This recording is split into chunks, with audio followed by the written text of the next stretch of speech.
Ya completa, ¿verdad? Sí, ya está en pantalla completa. Bueno, muy buenos días para todos. Bienvenidos nuevamente a la hora de la sostenibilidad avícola. El día de hoy tenemos el gusto de tener a Miguel Romero del CIAD, con quien hemos venido trabajando en estos últimos años en un proyecto, en varios proyectos de investigación.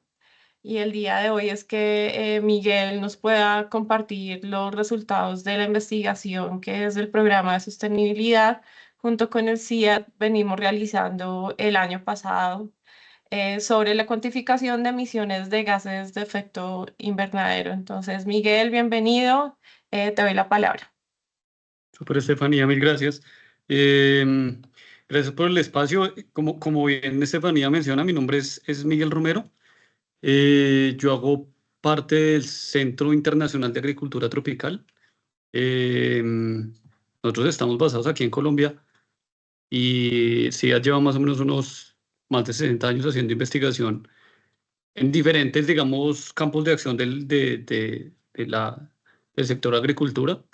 Pero principalmente yo trabajo en un área que se llama paisajes multifuncionales y servicios ecosistémicos, donde básicamente lo que hacemos es, eh, digamos, tratar de entender en cierta medida la relación entre agricultura, sistemas productivos y medio ambiente, cuáles son como esos puntos críticos de mayor o menor afectación y qué tipo, digamos, de estrategias se pueden poner sobre la mesa para bajar un poco o mejorar tal vez esa relación.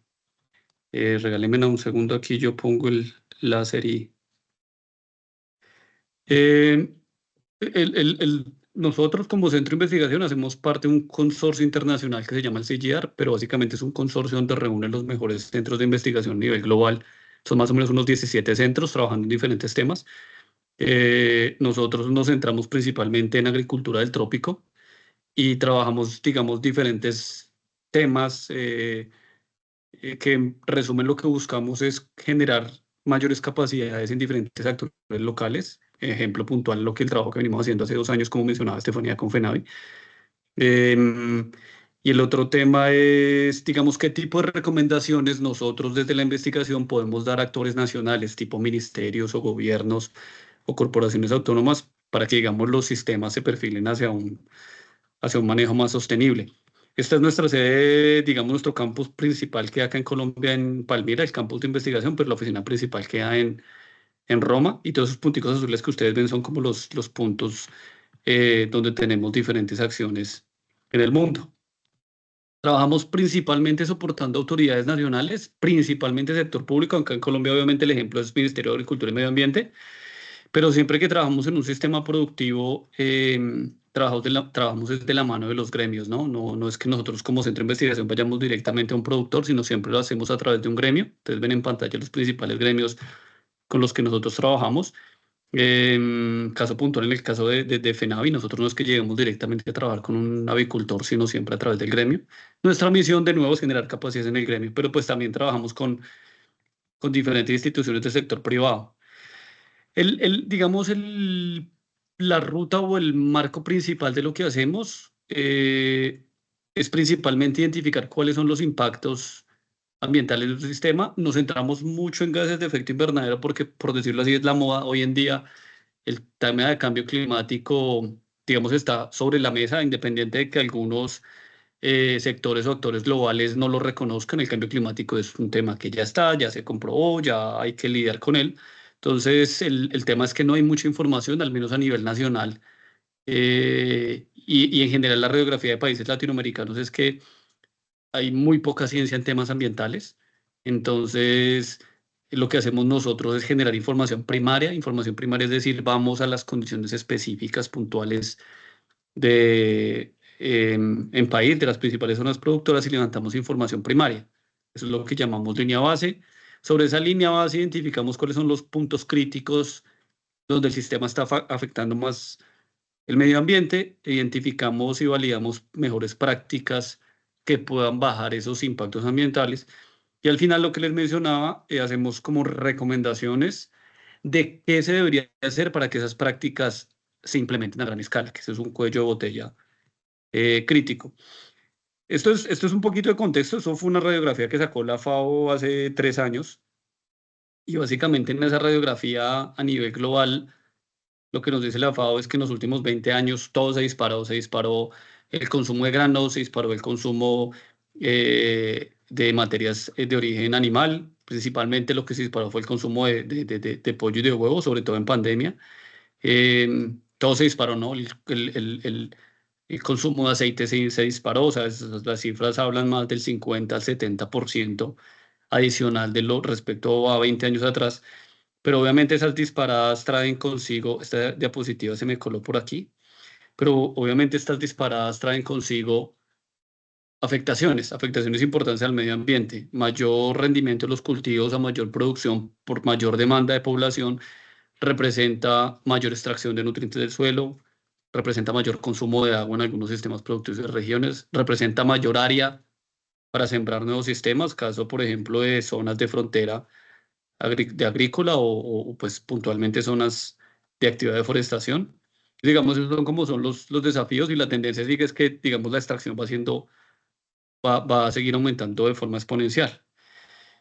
Esto solo para contarles en pantalla, ustedes ven aquí una lista como 17 indicadores de impacto ambiental. Me disculpan que se me fue y la dejé en inglés. Pero básicamente cuando uno habla de la parte ambiental, son muchos indicadores los que uno debería medir juiciosamente para saber si un sistema productivo si es respetuoso con el medio ambiente o no. Entre esos está el cambio climático, disminución de minerales fósiles, afectación a capa de ozono, toxicidad humana, radiación ionizante, moléculas que afectan el sistema respiratorio, transformación del suelo, eutrofización terrestre, eutrofización marina, eutrofización de cuerpos de agua, ecotoxicidad de cuerpos de agua, acidificación, radiación ionizante y disminución de recursos hídricos. Entonces, si se dan cuenta, esto se los menciono a afanes solo para que, digamos, identifiquemos que hay N.000 afectaciones de los sistemas productivos al ecosistema como tal. Ecosistema no solo, digamos, un bosque, sino los animales que están dentro de ese bosque o las comunidades que están rodeando ese bosque. Entonces, afectaciones hay de todo. Cualquier sistema productivo que exista en el planeta afecta de una u otra forma, unos más, otros menos. Pero siempre nos concentramos en unos poquitos. Hoy en día, lo que les decía, nos concentramos principalmente en cambio climático, gases de efecto invernadero y consumo de agua. Ese es como, digamos, el principal reto, el principal coco, por así decirlo, el problema como más crítico que nos enfrentamos. Y obviamente, dependiendo del sistema, pues hay unas mayores o menores afectaciones en emisiones de gases o en consumo de agua. El tema que a veces se vuelve crítico es que la mayoría, la gran mayoría de investigación en el mundo se hace sobre donaciones, principalmente del hemisferio norte, y esas, digamos, las investigaciones responden a lo que quieren los donantes y los donantes, pues obviamente trabajan sobre temas de vigencia. Hoy en día, lo que les decía, el tema es cambio climático, entonces toda la cooperación va a investigación en cambio climático. Nos exigen los gobiernos que reportemos emisiones de reducciones de gases de efecto invernadero o si estamos haciendo algo para causar menor efecto en cambio climático. Nos concentramos mucho en esto, pero esto es una teoría que surgió hace como unos 5 años, donde básicamente dice, entre más nos centremos en un problema, eh, más podemos, digamos, generar problemas adicionales por descuidar otros componentes críticos del sistema, eh, que al final tiene una relación estrecha entre múltiples temas económicos, ambientales y sociales. Investigamos nosotros puntualmente este ensayo porque, digamos, es nuestra naturaleza empezar a responder sobre cuáles son las emisiones de gremio de gases de efecto invernadero, pero el mensaje al final es que es importante siempre pensar que todas las acciones y todos los sistemas tienen cierta interconexión que genera mayor o menor dependencia.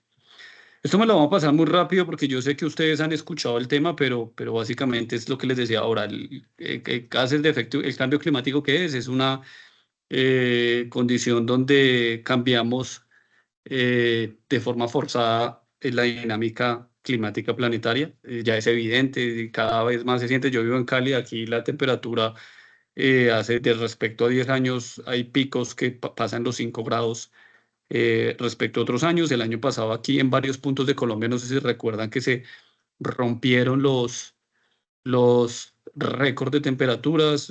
No recuerdo en un municipio en el Tolima que el récord presentó el récord en nivel país, que nunca se había registrado, eso es un hecho definitivamente. Pero básicamente todo se dice es causado por los gases de efecto invernadero. Les voy a presentar aquí unos temas específicos de unas definiciones puntuales, pero básicamente lo que nos dice el cambio climático es que hace unos 30 años la cosa era como muy gris, no se sabía mucho, se empezó a levantar data muy puntual en el tema.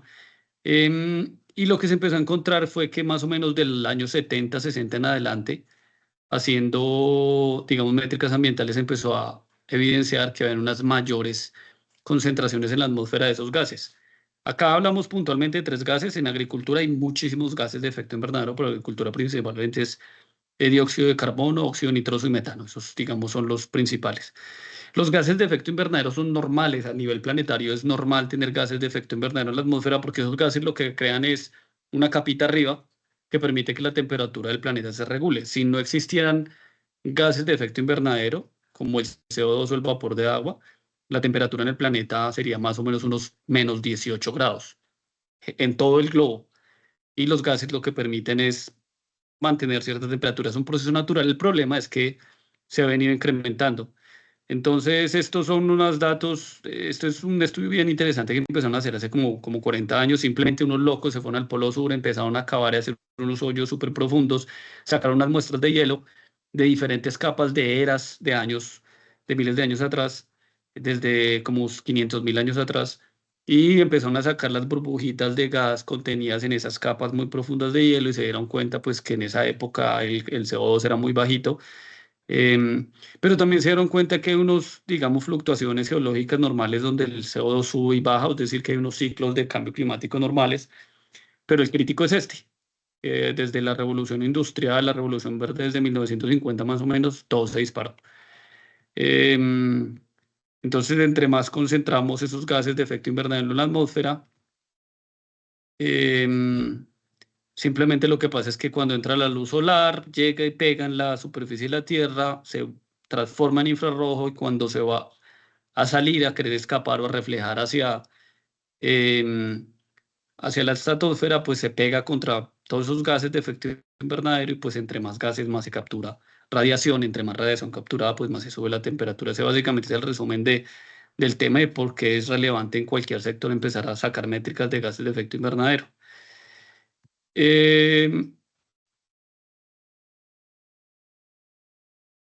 Regáleme un segundo que no me quiere pasar.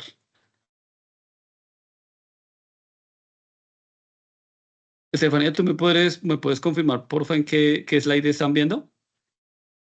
Estamos en uno que dice gases de efecto invernadero y está una gráfica Súper. Ah, al vale, costado gracias. derecho. Es que se me pega a veces la pantalla. Entonces, esto simplemente para decir, confirmar definitivamente, aumento de temperatura tiene una relación estrecha con esas acumulaciones de gases de efecto invernadero aquí en la atmósfera. O sea, digamos, el tema no es negociable, ya es una realidad. Ahora, digamos, lo que sigue o la tarea a nivel global es, y lo que han empezado a hacer los países desde por allá el protocolo de Kioto y se reforzó con el Acuerdo de París, es, bueno, sería importante que cada país empiece a reportar de forma muy juiciosa cuáles son sus gases. Y lo segundo más importante es que cada país empiece a comprometerse a bajar tanto.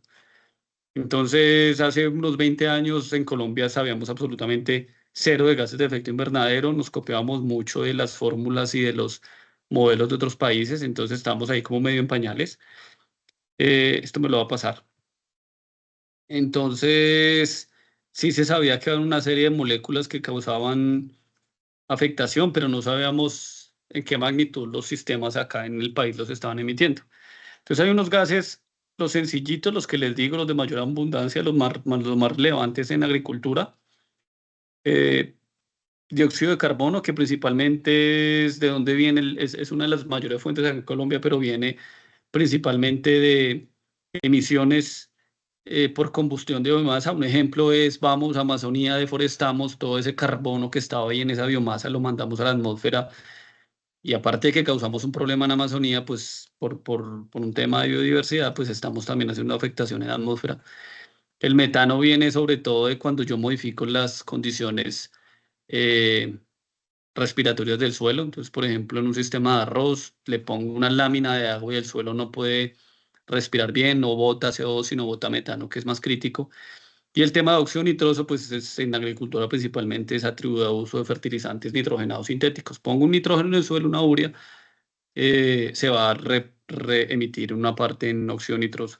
Y hay unos súper peligrosos es que hacen mucho más daño en la atmósfera, pero nos concentramos en estos tres. Y eso solo para comentarles que hace poco el IDEAM y el Ministerio del Medio Ambiente lanzaron el BTR-1, que básicamente es ese reporte donde los países le dicen a comunidad internacional, estas son mis emisiones, acá causo más por X y estos son mis compromisos. Entonces hay unos valores bien importantes acá en Colombia. Sector agricultura y sector forestal es como la principal fuente, principalmente lo que les decía por deforestación, pero dentro de agricultura las principales emisiones son por ganado bovino, fermentación entérica, y otra importante es uso de fertilizantes nitrogenados, y otra importante es gestión de estiércol. Aquí ya nos vamos a entrar un poquitico más al sistema, pero gestión de estiércol. El estiércol normalmente, dependiendo cómo lo manejemos, si lo dejamos tirado por ahí o hacemos un proceso de gestión, pues emite gases de efecto invernadero. Y pues ustedes eh, conocen bien en su sistema que uno de sus principales subproductos pues, es estiércol. Y ese estiércol tiene importante nitrógeno y carbono que en algún momento van a llegar a convertirse en óxido nitroso, metano y en CO2 que van para la atmósfera.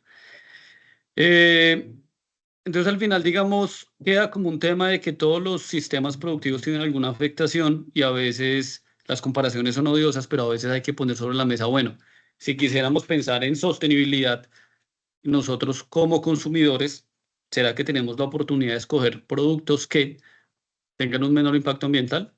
Entonces, sobre la mesa acá en Colombia, hace unos 15 años o tal vez un poquito más, empezaron a sonar el tema de las huellas de hídrica, huella de carbono, que digamos, el gremio FENAVI viene trabajando en eso de forma muy juiciosa, sacando sus datos, pero al final lo que buscábamos era tratar de saber cómo eran los sistemas, cuáles eran los sistemas que más emitían y comparar todo a una unidad productiva. Normalmente cuando se hacen estas comparaciones, la unidad de referencia es un kilo de algo. Entonces, ¿cuánto CO2 o agua para un kilo de carne? ¿Cuánto para un kilo de pollo? ¿Cuánto para un kilo de huevos? Pensando un poco en darle a veces poder de toma de decisión al consumidor y que permita saber el consumidor, uy, la carne está cara y emite mucho, entonces mejor me voy por un pollo. O el pollo está caro, emite mucho, entonces me voy por una proteína vegetal. O sea, la discusión se empezó a abrir a la medida que se empezaron a comparar esos impactos ambientales en todos los sistemas productivos. Eh, y esta es una gráfica, esto es un trabajo que hicieron una revista que se llama Science, que se publicó en el 2018, donde hicieron una comparación a nivel global y cogieron todas las proteínas al menos y empezaron a compararlas a ver cuáles tenían más impacto. Y siempre pues he sabido que la proteína de mayor impacto pues es la del ganado bovino, por lo que les decía, la fermentación entérica, la alta producción de biomasa de las reses y porque están mucho tiempo, incluso pues se habla de que en promedio por cada kilo de carne producidos se emiten 24 kilos de gases de efecto invernadero, pero que si se deforesta para meter ganado, que pasa en algunas regiones de Amazonía, en Brasil, en Perú, en Colombia, eso puede llegar a ser hasta 750, o sea, por cada kilito de carne mandamos a la atmósfera 750 kilos de CO2. Y, y el CO2, digamos, para todos es difícil asimilar cuánto CO2 puede ser, que es un gas que no vemos, lo asociamos más fácil con agua, pero en el caso de CO2, un solo kilo de CO2, si liberamos un kilo de CO2 en un cuarto, en un garaje, es letal, o sea, digamos, es complejo el tema. 750 kilos es demasiado. Comparado contra huevo de 8 pollo 8 kilos y huevos 4 kilos. Pero digamos, hacia allá apuntaba un poco la cosa, este tipo de comparaciones para saber un poco cuáles son las responsabilidades de los sistemas. Y lo más importante es, más que posicionar el sistema porque sea más barato en emisiones, es tratar de optimizar ese sistema. Pero todas estas métricas son estimaciones. Estimaciones, esto me lo va a pasar un poquito porque ya se los mencioné. Pero de eso se trata al final el tema. Una cosa es estimar, traerme datos de otro lado y copiarlos. Aquí nosotros, digamos, el referente en Latinoamérica de que son más juicios en investigaciones, Brasil, caso Embrapa, que es pues, digamos, la institución de referencia a nivel latinoamericano de investigación agrícola. Nosotros decimos, bueno, las condiciones de Colombia se parecen un poquito a las de Brasil, copiemos los datos de Brasil, en el mejor escenario, si es que Brasil tiene datos. Pero siempre estamos estimando. Y normalmente lo que hace, por ejemplo, el IDEAM para reportar impactos ambientales o el Ministerio de Medio Ambiente es, hace unas estimaciones, van a donde un gremio les pregunta, oiga, ¿cuántos productores tienen? ¿Cuántas hectáreas? Les dicen aproximadamente tantas y nos copiamos un dato de otro lado donde decimos, ah, pues más o menos por cada hectárea, según estos locos que hicieron un estudio en otro país, pues las emisiones o el impacto ambiental en consumo de agua son tantos. Esas estimaciones, digamos, es una forma rápida de tener al menos un valor certero de lo que hacemos, pero tienen muchísima incertidumbre porque obviamente los datos son de otros países. Así que los resultados que salen siempre hay que interpretarlos con muchísima cautela, ¿no? Diferente medir, diferente es que si yo voy a un sistema productivo, me llevo un protocolo, un equipo, lo que sea, mido directamente en campo y en esas condiciones sé exactamente cuál es el valor de impacto ambiental. Entonces el dato viene con mucha menor incertidumbre y quiere decir que las estrategias que construya a partir de esos datos pues van a ser más específicas y más efectivas en ese escenario puntual. Entonces digamos, este es nuestra meta de oro al menos de lo que estamos haciendo, como mencionaba Estefanía y Mónica, con FENAVI, ¿no? Porque es importante los datos. Esto les voy a poner un ejemplo que nos va a dar ya, voy a dejar salirme un poquito de agricultura y me voy a meter más en el sector avícola. Ese es un ejemplo de un trabajo que hicimos con el Ministerio de Agricultura hace como unos 15 años. Siempre lo uso en las presentaciones que hago porque es muy disidente del para qué sirven las métricas. A nivel global, eso es la huella hídrica. Huella hídrica es básicamente cuántos litros de agua se gastan para producir un kilo de algo. En este caso puntual, un litro de leche. Entonces, literatura dice que para producir un litro de leche, más o menos se gastan 1.000 litros de agua, más o menos, un estimado. Entonces, quiere decir que para que una vaquita saque un solo litro de leche, en algún momento del proceso, pasto, heno, suplemento, vacunación, ordeño, lavado, se gastaron 1.000 litros de agua en total. Es un estimado, hicimos unas métricas puntuales en el altiplano cundiboyacense, escogimos 18 productores, los medimos directamente, llegamos a equipos, llevamos contadores, sensores para registrar calidad de agua y resultó que no era 1.000, eran 1.300. Entonces, bueno, listo, vamos por arriba, ¿no? Pero pues un productor no hace mucho, un gremio no hace mucho con ese dato solito. Resulta que encontramos que ese promedio de 18 son 18 productores, son poquitos porque medir esto es muy costoso. Entonces el ministerio nos dijo, bueno, tenemos estos recursos, nos alcanza para 18 productores, pero de esos 18 encontramos que un productor, un productor particular, allá en esas condiciones, para producir un litro de leche se estaba gastando 3.700 litros de agua, es demasiada agua, es 3 veces más el estimado. Caso puntual, lo que pasaba con ese productor era que tenía buen acceso a agua. Ustedes ven aquí un bebedero donde las vaquitas beben.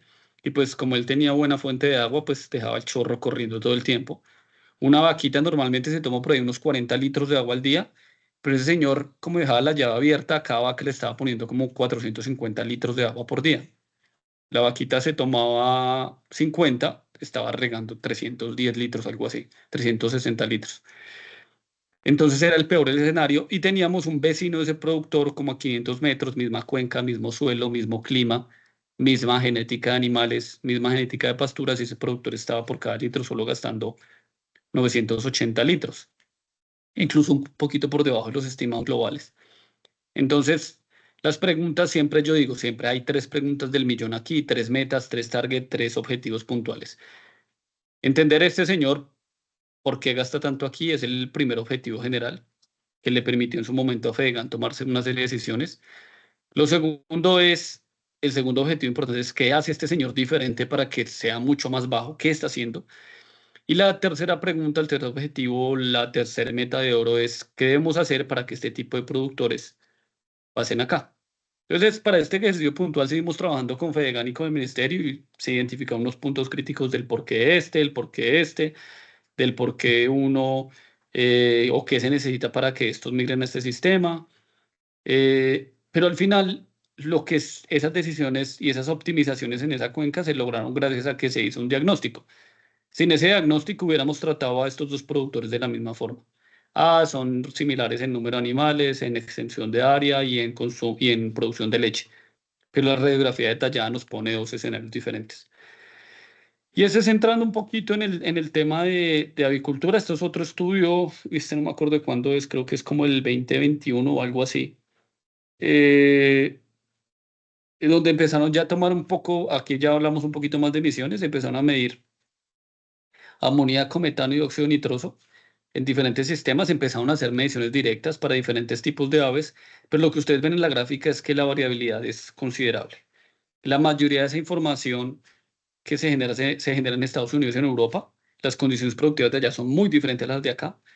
Pero si en esos sistemas donde, digamos, son un poco más estandarizadas las normativas de producción, se presenta esa variabilidad a nivel de aves, ¿cómo será acá? Digamos, donde las condiciones tropicales nos permiten a nosotros de un margen mucho más amplio de acción. Entonces,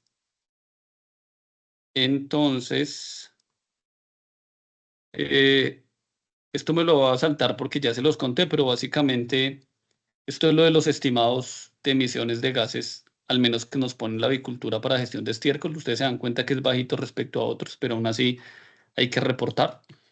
Y estas son unas gráficas que nos presenta el IDEAM y el Ministerio del Medio Ambiente, donde dice cuáles son las emisiones en producción de pollos.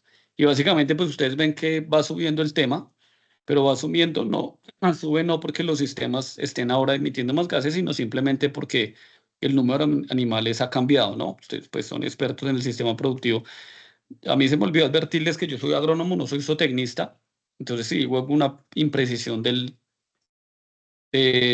lenguaje técnico del gremio, me perdonan, pero básicamente esas mayores emisiones a nivel país pues han sido el reflejo de una mayor cantidad de animales, digamos así de sencillo. En el 90 eran 24 millones, esto lo saqué del inventario del IDEAM y el IDEAM reportó al 2021 que eran 105 millones de pollos de engorde. Eh, entonces simplemente nos dicen, hay más pollos, hay más emisiones, una regla de tres sencillas. Pero ellos lo que hacen es que ustedes bien saben que hay diversidad súper amplia en los sistemas avícolas, pero aquí en general lo que hace el IDEAM, porque no tiene más información, es ponerle más o menos la misma regla pareja a todos. Entonces, si es un pollo de engorde en trópico alto, este es su factor de impacto. Si es un pollo de engorde en trópico bajo, le ponen el mismo factor de impacto. Entonces, a todos les ponen los mismos factores de impacto. Entonces, bajo esa incertidumbre un poquito general, lo que simplemente hacemos es como identificar con el gremio efectivamente, oiga, nos están comparando en muchas zonas iguales sistemas productivos con la misma métrica, solo nos diferencian por número de aves, pues deberíamos empezar a perfilar esto un poquito mejor y ponerle más detalle. Entonces, digamos, esa fue una de las puntos principales porque todo el equipo de sostenibilidad de FENAVI empezó a trabajar en este tema hace 3 años, como mencionaba Estefanía. Entonces salió nuestro primer proyecto que básicamente lo que queríamos poner sobre la mesa es definitivamente hay un potencial en el gremio para llamarnos avicultura de bajas emisiones, pero sin datos, sin métricas, cómo saber si lo estamos haciendo bien o no, si es necesario o no bajar emisiones. ¿Cómo sé si necesito bajar o cómo sé si soy culpable si no tengo datos? Entonces esa fue la primera tarea que hicimos. Entonces hicimos un primer trabajo en el 2023 en el Valle, donde evaluamos unos sistemas de producción de pollo y unos sistemas de producción de huevo. Y fue, digamos, nuestro primer trabajo para tratar de identificar desde las emisiones de gases de efecto invernadero las complejidades de los sistemas, ¿no? Entonces, nosotros como centro de investigación es la primera vez que trabajamos con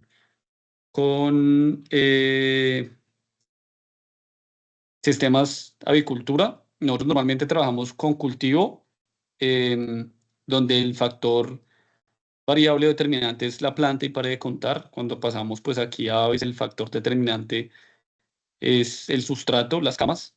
Bueno, y tiene mil factores, pero son las aves y las aves son muy dinámicas, son muy cambiantes. Entonces, lo primero que hicimos fue como matarnos un poco la cabeza para identificar cuál es la mejor forma de medir. Entonces, digamos, ahí empezó el trabajo de investigación entre las dos instituciones. Y en ese primer escenario lo que hicimos fue identificar las emisiones por producción de pollo en piso, en cama nueva y en cama reutilizada, y la producción de huevos en piso. Ese fue, digamos, nuestro primer trabajo. Trabajamos con los colegas de Cargill y Huevos de Oro. Y esto ahí como para mostrarles como de forma muy general los diseños experimentales que uno tiene que montar dentro de un galpón y los puntos de muestreos. Pero básicamente el método de gases es muy sencillo. El que emite el gas de efecto invernadero no es el animal, es el sustrato como tal, y porque ahí están las excretas que tienen carbono, dióxido y nitrógeno. Entonces el tema era básicamente el protocolo que implementamos. Es simplemente una canequita muy sencilla, la ponemos sobre el suelo por 30 minutos y esa canequita ahí se empieza a acumular gas y con esta jeringa tomamos unas muestras, las metemos en un vial, en un recipiente y las mandamos al laboratorio y podemos saber más o menos esto cuánto emite y lo podemos extrapolar a todo el galpón completo o a todos los galpones de una cama. Eso lo trabajamos, lo que les decía, acá en el Valle del Cauca en dos avícolas.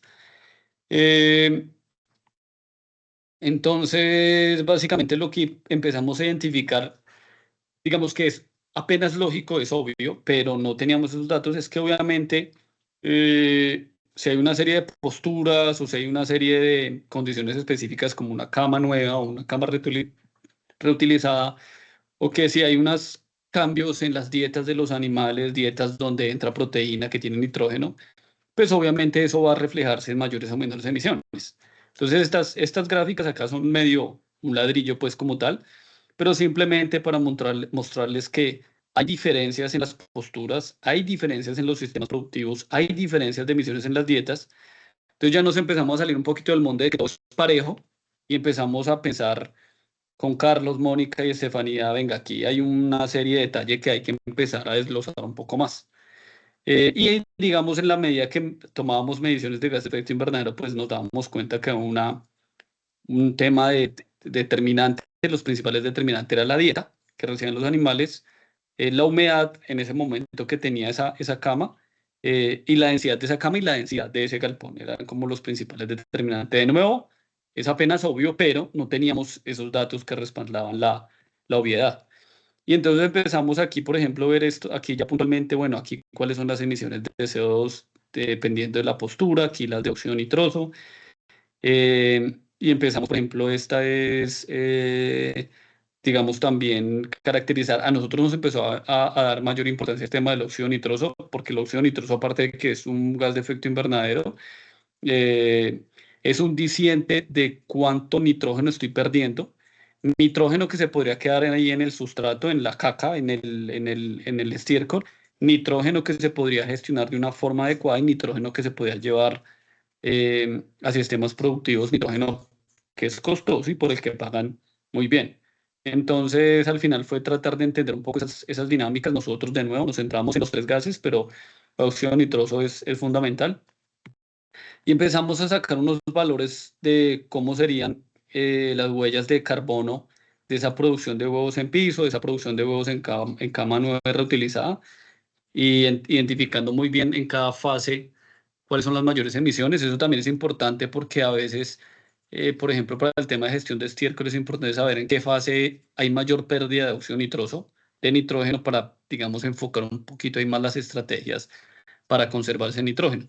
Y empezamos a llegar a estos primeros valores que al menos por gestión de estiércol, por cada kilo de huevo producido se emiten cerca de 0,4 kilos de gases de efecto invernadero respecto a 2,77 que es el promedio internacional. No quiere decir que nosotros somos súper bajitos, sino que al menos en la gestión de estiércol, esto es nuestro valor. Nos faltarían las otras etapas del sistema productivo, los otros componentes para saber qué tan por encima, igual o por debajo de este referente internacional estamos. Y lo mismo nos pasó con el tema de la producción de pollo de engorde. Para gestión de estiércol fue 0,15, pero el referente es 7 de forma completa. Entonces aquí falta meter otros componentes, pero por lo menos lo que hicimos fue agarrar el componente más importante. Entonces ahí, digamos, como es una línea base, nos generan como una serie de dudas de que si el manejo de la dieta es determinante, si el sustrato es determinante, pues pueden haber diferentes acciones que permitan bajar las emisiones. Manejo de dieta, esos son otra ventana que se abre en casos ganadería y datos puntuales donde dependiendo del tipo de dieta se emite menos gases de efecto invernadero en la gestión del estiércol, sustratos alternativos, aditivos en el sustrato, manejo de la ventilación y densidad poblacional. Eso fue al final de 2023 lo que identificamos. Entonces dijimos, bueno, vamos a una segunda fase, que fue la que hicimos en 2024. Tratemos de agarrar otros sistemas. Ese lo hicimos en piso, entonces en el valle también trabajamos y en nuestra segunda fase identificamos, bueno, de las anteriores fases nos quedó este aprendizaje, agarremos otras. Entonces ahí nos pusimos a trabajar en emisiones de producción de huevo en jaula tradicional, hicimos unos trabajos en ambiente controlado, en galpón automático, en planta de producción de compostaje de aviabono y de uso de esa gallinaza como fertilizante. Entonces aquí ya nos empezamos a salir un poquitico más del molde para generar más datos y empezamos a dar los primeros pinitos para empezar a cambiar tecnología. Este lo trabajamos en Santa Anita, en Nápoles, en Valle del Cauca, en Pradera. Entonces, en estas dos granjas, afortunadamente, digamos, teníamos como toda la dinámica de los sistemas. Y empezamos a medir aquí, ustedes ven algunas fotos de los muchachos haciendo mediciones con la camarita en galpón de ambiente controlado, aquí debajo de una jaula californiana. Entonces básicamente hacíamos lo mismo, íbamos a colectar el gas que salía de esta excreta de esos dos sistemas productivos. Y pues obviamente empezamos a encontrar algunas diferencias en cuanto a las emisiones. Este rojito de aquí es emisiones, vamos aquí, a óxido nitroso. Emisiones de óxido nitroso en un sistema californiano versus un ambiente controlado. Pero aquí uno lo que dice es, bueno, la jaula californiana emite un montón de óxido nitroso y este absolutamente cero. Acá el tema diferente es que la jaula californiana, pues ustedes bien saben, el estiércol se queda ahí debajo de las aves un buen tiempo. Entonces ese estiércol ahí en el sistema está emitiendo, porque se demora, no sé, no recuerdo, 7, 8 semanas debajo de la jaula californiana emitiendo. Y en el galpón automático es cero porque al día se saca el estiércol. Entonces no quiere decir que este sistema sea súper positivo en comparación del otro, simplemente que ahí dentro del galpón no hay emisiones, dentro del galpón automático. Si se lleva a compostaje, pues puede que allá se den las emisiones. Esas son las cosas que empiezan a pautar diferencia entre los sistemas.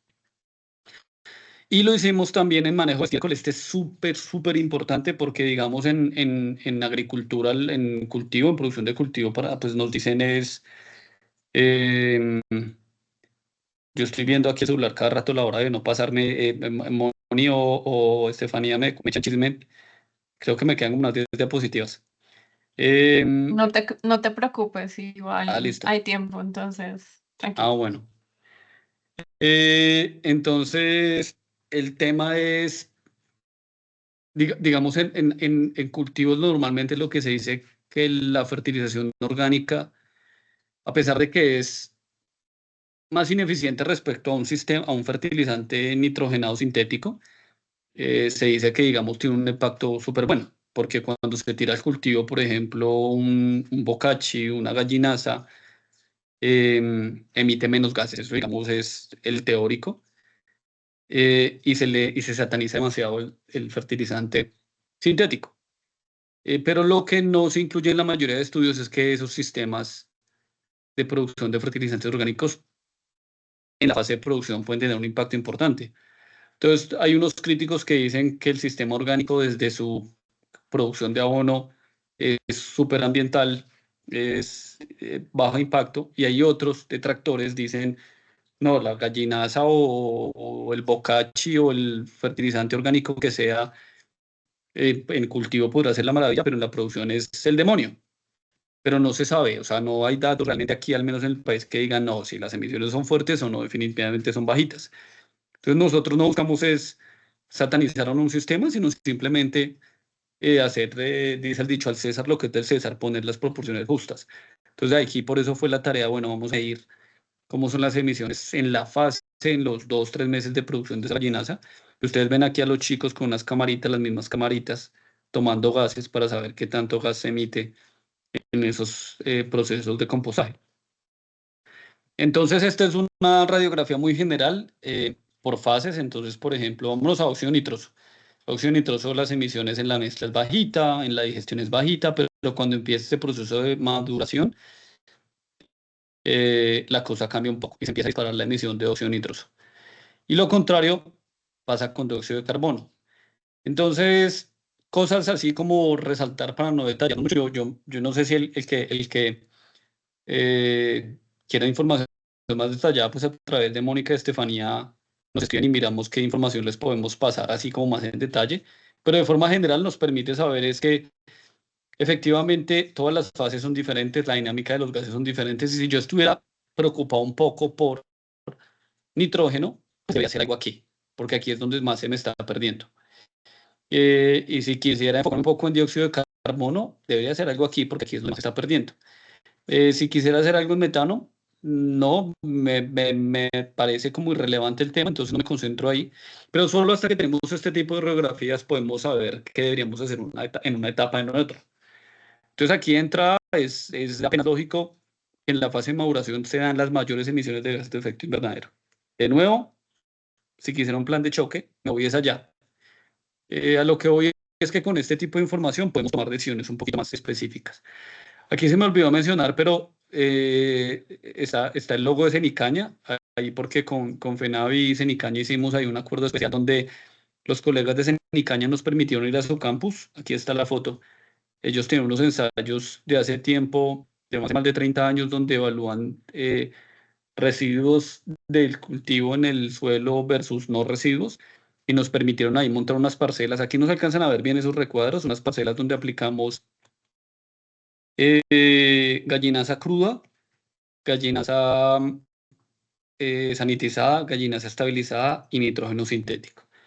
Esto pensando un poco en el peor escenario. Yo soy agrónomo y cuando me formaron en la universidad nos decían la gallinaza es un problema porque el quema el cultivo. Ese fue el, digamos, el estigma que le queda a un agrónomo cuando sale y nos pone una serie de mitos sobre la gallinaza. Y entonces, pues uno de agrónomo es muy reacio a incluir gallinaza. Pero lo que no nos dicen es, como cualquier sustrato, como cualquier insumo, hay que saberlo tratar para que no queme, por ejemplo, que pasaba mucho, o para que no transmita patógenos. Entonces, como la avícola estaba produciendo gallinaza estabilizada, pues bueno, cojamos 3 fases de la gallinaza que se podría conseguir o que podría manejar un productor, comparémosla con un nitrógeno sintético. Aquí empezamos a traer una tecnología que es, esto en caña lo hicimos con unos recursos de otro convenio del Ministerio de Agricultura. Ahí estábamos trabajando con Cenicaña, entonces fusionamos esfuerzos con los recursos que el fondo estaba, FENAVI estaba poniendo a CIED para investigación, y nos trajimos un analizador súper top para medir en tiempo real emisiones. Ya no teníamos que tomar aquí la muestra con la persona con el gasecito y la jeringuita en el laboratorio, aquí nos fuimos con los equipos. Entonces empezamos a monitorear esto. Nos falta todavía, digamos, como desglosarlo más y masticarlo más, pero empezamos a identificar que al menos para las emisiones de dióxido de carbono sí hay unas diferencias considerables en lo que es la gallina estabilizada. Por acá está la sanitizada, por acá está la cruda, por acá no está, está sin gallinaza, y por acá está el tratamiento sintético. Entonces sí hay unos picos considerables.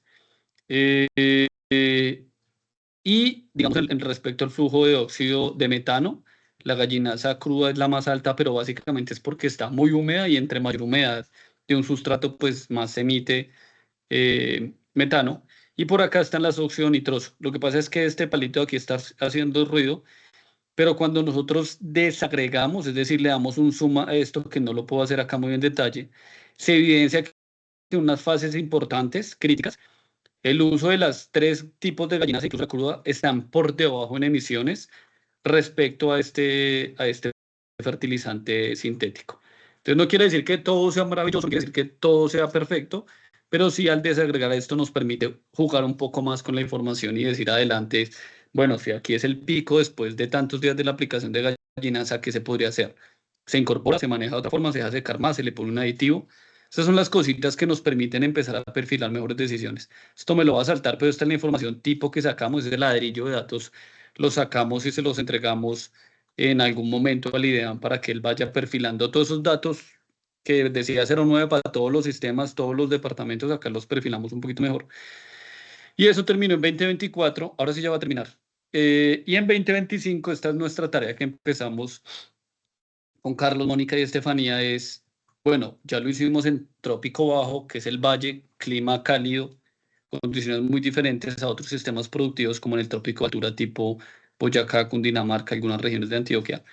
Entonces empezamos este año justo, empezamos hace unas 3, 4 semanas a tratar de hacer un poco lo mismo, pero la producción de huevo en jaula tradicional, de huevo en ambiente controlado, en galpón automático, planta de compost y gallinaza como fertilizante. Es básicamente lo mismo de 2024, pero en 2024 nuevo lo hicimos tierra caliente, Valle del Cauca, ahora lo estamos haciendo en trópico de altura, tierra fría, lo estamos haciendo en Don Matías y en Río Negro. Entonces lo que buscamos es también, si ya tenemos una radiografía muy juiciosa en Valle, comparémosla con una radiografía muy juiciosa en una condición contrastante que es clima frío. Y ahí está, este trabajo recién lo empezamos, tenemos ahorita una comisión de investigadores de CIAD justo en la zona, hoy están justo en Río Negro, en la avícola de Maús, haciendo unas monitoreo, justo hoy están monitoreando emisiones en fase de compostaje. Pero pues digamos es el esquema que actualmente estamos midiendo. Esta es otra avícola, esta es Paulandia, que está en Don Matías, en Antioquia. Ahí estamos evaluando producción de pollo en cama nueva y en cama reutilizada. Esta es la de Aves a Maus, donde estamos monitoreando emisiones de galpón automático, por acá en compostera, y por acá la otra semana empezamos con este ensayo para lo mismo que hicimos en caña, lo vamos a hacer en pasturas para lechería especializada allá en Antioquia. Entonces es un trabajo que estamos haciendo. Ustedes ven aquí las dos regiones, y este año con recursos nos fusionamos también con otra iniciativa del Ministerio de Agricultura y con otra iniciativa de Estados Unidos, de un proyecto de USDA, y adquirimos unos analizadores, digamos un stock de equipos que tiene CIAT, y los llevamos a las avícolas para ver cómo funcionan. Lo bonito de esto es que es tecnología de punta que estamos trayendo aquí al sistema productivo. Y ya, esto me va a detener. Estos son unos slides que se me quedaron de un proyecto que queremos hacer con USDA, que es el Departamento de Agricultura de Estados Unidos. Pero básicamente es un proyecto que se centra mucho en fertilización, en optimizar fertilización de cultivos. Digamos, del mandato del Departamento de Estado es: hagan acciones con quien tengan que hacerlas en Colombia para que la optimización o el consumo o la dependencia de nitrógeno sintético se baje. Miren a ver qué alternativas hay. Y por supuesto, la alternativa es trabajar con gallinaza. Gallinaza, a diferencia de otros abonos o otros fertilizantes orgánicos, pues tiene un atributo especial, al menos en contenido de nitrógeno.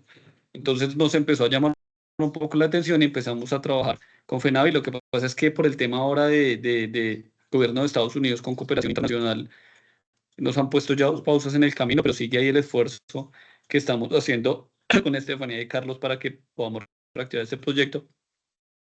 Pero básicamente lo que queremos en el marco de este proyecto vamos a saltar esto un poco, es aquí con FENAVI, es trabajar de la mano de los colegas de Embrapa, que son top y referente en producción de fertilizantes orgánicos, traer algunos de esos aprendizajes de Brasil acá a Colombia para optimizar el proceso de producción de la gallinaza. Y queremos hacer una serie como de talleres o eventos donde FENAVI como gremio le empieza a transmitir confianza a agricultores normales respecto a las bondades y los atributos del uso de gallinas, es decir, abrir un poco más el camino hacia el consumo masivo de gallinas a nivel del sistema productivo, sobre todo en pequeños productores, para que ellos también hagan una buena gestión.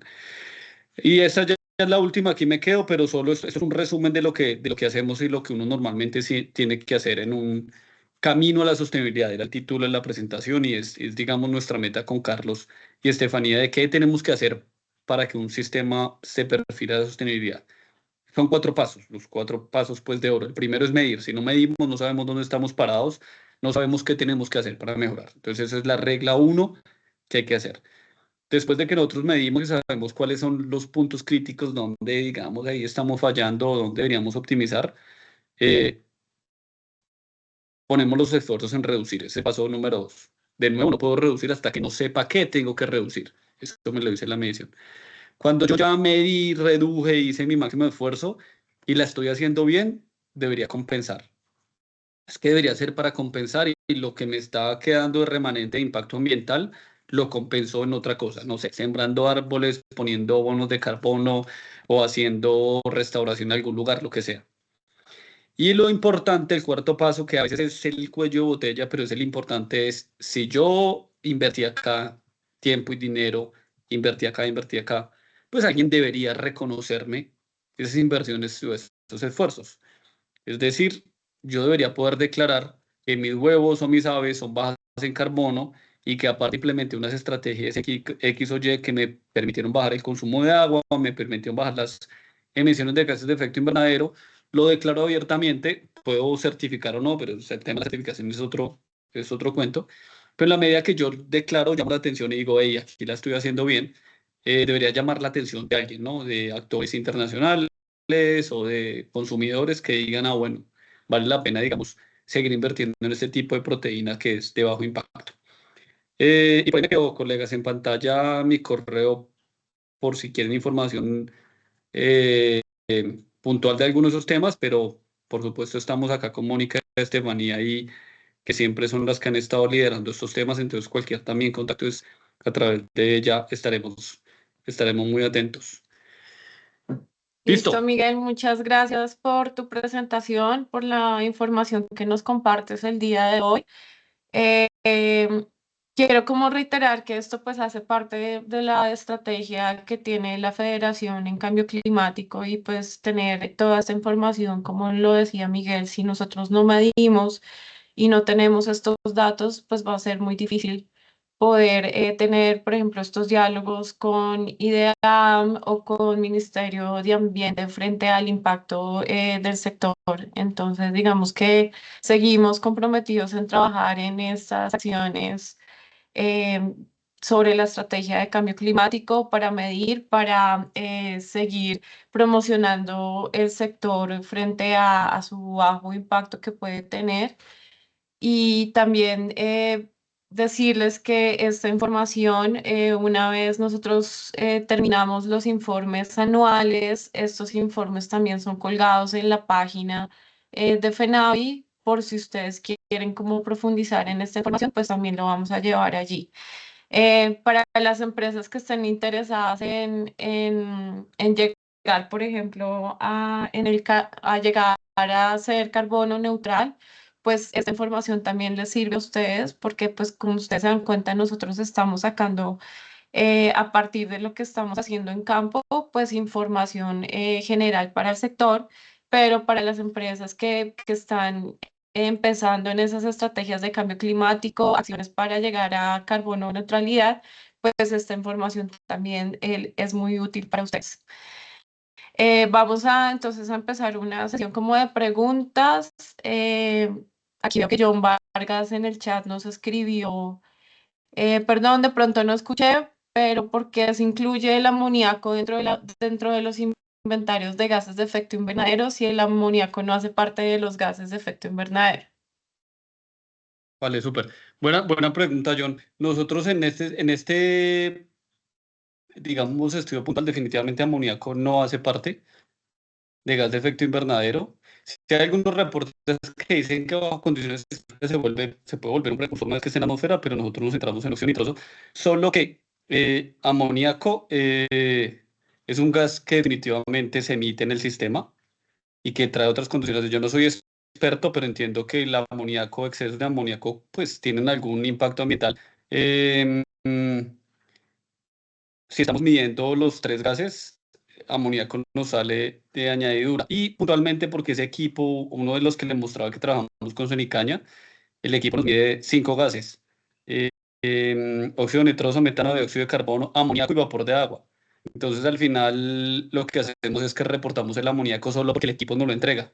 Pero definitivamente no es un gas de efecto invernadero. Quiere decir que cuando cuantificamos las concentraciones de amoníaco, porque las sacamos, cuantificamos el flujo de amoníaco, lo reportamos, pero no lo incluimos dentro del balance global ni dentro de las huellas de carbono, porque no se parte.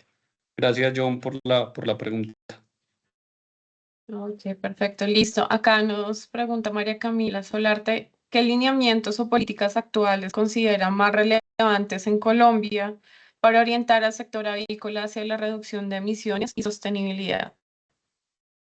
Uy, esa pregunta se salió un poquito de mi alcance de investigación, pero digamos, lo que definitivamente está sobre la mesa es que, digamos, al menos el Ministerio de Agricultura tiene no, el país tiene unos compromisos importantes para lo que les contaba, reducción de gases de efecto invernadero y para reportar al Acuerdo de París. Entonces se reporta el potencial de reducción. El país, para comprometerse a reducir tanto por ciento las emisiones, lo que hace es que internamente le pide a sus sectores ahí cuánta reducción va a poner cada uno para lograr la meta del 50% al 2030. Entonces, por ejemplo, el Ministerio de Agricultura tiene las CNS, que básicamente son el gobierno, perdón, tiene las CNS, que son los compromisos nacionales para reducir gases de efecto invernadero, y todos los sectores empiezan a aportar en la CNS. Y ya dentro de la CNS, el gobierno nacional, digamos, tiene algunos lineamientos o hoja de ruta que dice cuáles son las acciones que se tienen que implementar.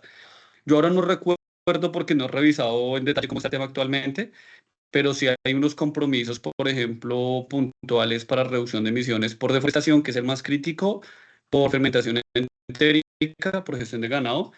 Está el de reducción de nitrógeno sintético, que eso se aborda a través de la Política Nacional de Bioinsumos, y está el tema de gestión de estiércol. Lo que como tiene como tal Ministerio de Agricultura es la política, el año pasado se estrenó la Política Nacional de Bioinsumos, que pone como todo el marco regulatorio de qué es un bioinsumo y qué se tiene que incluir y qué se tiene que tener en cuenta para promoverlo. Y el tema de gallinas ahí entra súper fuerte. Yo creo que es un tema chévere que se tiene que seguir explorando, pero hay varias líneas que tiene el Ministerio de Agricultura sobre la mesa. Sobre lo que pasa es que al final el tema de más de que hay una política o un incentivo a nivel nacional, al final es, bueno, ¿y de dónde salen los recursos para promover eso, no? Entonces a veces los que se levantan la mano y se echan la maleta al hombro son los propios gremios. En el caso de FENAVI, lo que nos dice Estefanía es que qué acciones el gremio dice, yo puedo entrar ahí, puedo poner tanto sobre la mesa el potencial de reducción. Gracias, María Camila. Gracias. Bueno, acá hay como dos preguntas similares y nos preguntan qué recomendaciones darías de cómo iniciar mediciones para productores pequeños y medianos, qué variables se deben tener en cuenta y digamos que qué recomendaciones les das como para hacer esas mediciones y una vez ya tengan las mediciones mitigar y compensar, sobre todo en Eh, pequeños productores sí, el y tema, medianos. digamos, es que, o sea, digamos, como tal, hoy en día no es que un pequeño productor tenga la tarea o un mediano o el que sea tenga la obligación de empezar a reportar gases de efecto invernadero. No hay algo que nos diga, un marco legal o jurídico que nos diga, usted me tiene que reportar y me tiene que decir cuánto gas emite. Solo que en la medida que uno lo empieza, digamos, a perfilar al menos un indicador, uno puede, lo que les decía, decir la mano, hey, yo estoy emitiendo bajo gas. Ahora, si un productor quisiera hacerlo, hacer estos monitores es supremamente costoso, es muy costoso. Aquí la alianza que hicimos con FENAVI, con una iniciativa del CIGIAR y del CIAT, nos ayudó a buscar recursos para hacer la métrica. Lo que nosotros hacemos normalmente es tomamos una métrica puntual y decimos en Valle del Cauca, por cada huevo, estas son las emisiones. Lo que hace normalmente el productor es decir, bueno, yo voy a llevar un registro juicioso de la producción de huevo. Eso lo hace normalmente el avicultor. Lo que pasa es que en otros sistemas productivos, como productores de pancoger que producen yuca, maíz, frijol, ellos no llevan esos registros. Entonces siempre el primer llamado es que los productores lleven registros, pero de nuevo, acá el sector lo hace muy bien y de forma muy juiciosa. Entonces la primera tarea de un productor es llevar registros que le permitan saber es, si tiene tantas vacas, eso después alguien le dice cuántos gases de efecto invernadero son. Pero alguien no le puede decir cuántos gases de efecto invernadero son si no lleva un registro de las vacas. Entonces lo primero es registros y lo segundo pues al final es el tema, pero eso es de general, no solo en avicultura, sino en general no solo en avicultura, es asociatividad. Pues obviamente en la medida que un productor esté asociado, es más fácil que lleguen acciones, otras iniciativas a ponerle ayuda a ese productor. Y la entrada siempre para escoger productores es que el productor sea un productor juicioso, que de entrada lleve sus registros, que es el primer paso para las métricas. Sí, ahí yo también te complemento algo, Miguel, y es que, digamos, esos cálculos que se están sacando con esta investigación, estos parámetros, nosotros venimos mejorando, actualizando la calculadora de huella de carbono del sector avícola. Entonces, esto nos va a servir para coger este parámetro propio de la avicultura en Colombia y de allí, por ejemplo, el pequeño productor pues puede ingresar la información, como tú lo decías, del número de aves y allí podemos tener como un cálculo mucho más preciso. Entonces, esa sería la recomendación, como ir recopilando esta información y apoyarse en la calculadora de huella de carbono, que aprovecho para hacerle la promoción.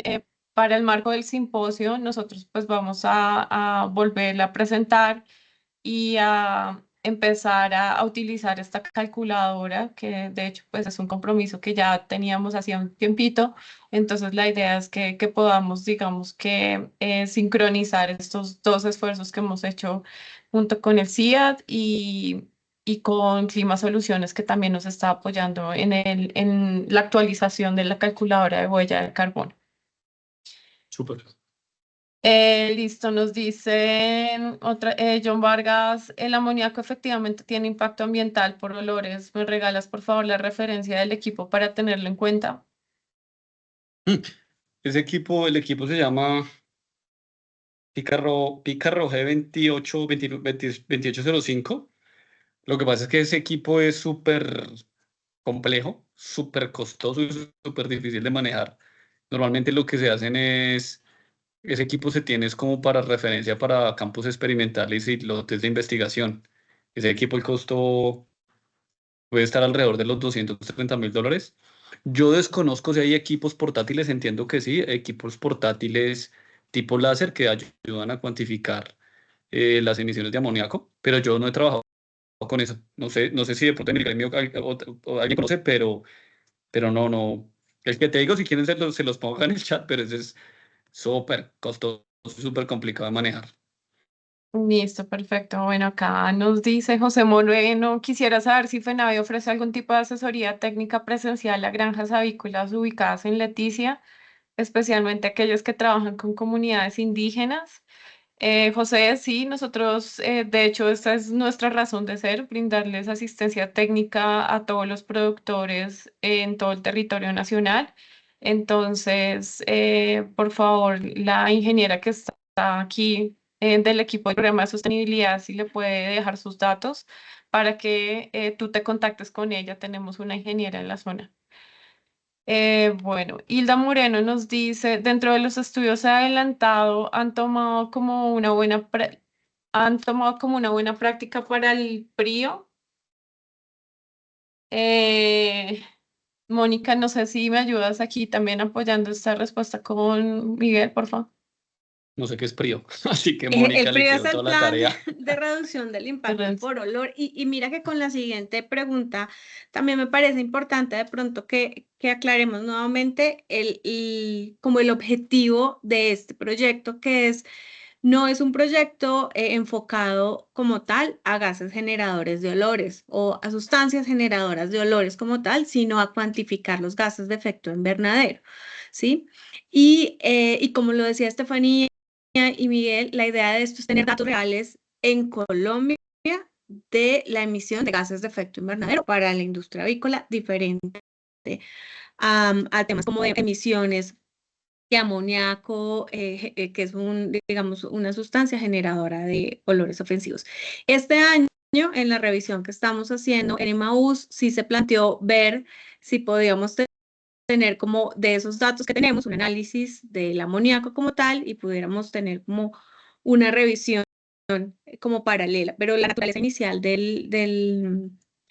digamos, del proyecto no es generación de olores, por decirlo así. Sin embargo, a partir de estos resultados, lo que sí se van a hacer es como unas prácticas de mitigación que puede ser para el próximo año, si no estoy mal, pues eso es un proyecto que está sin aprobar todavía, pero pues es una idea.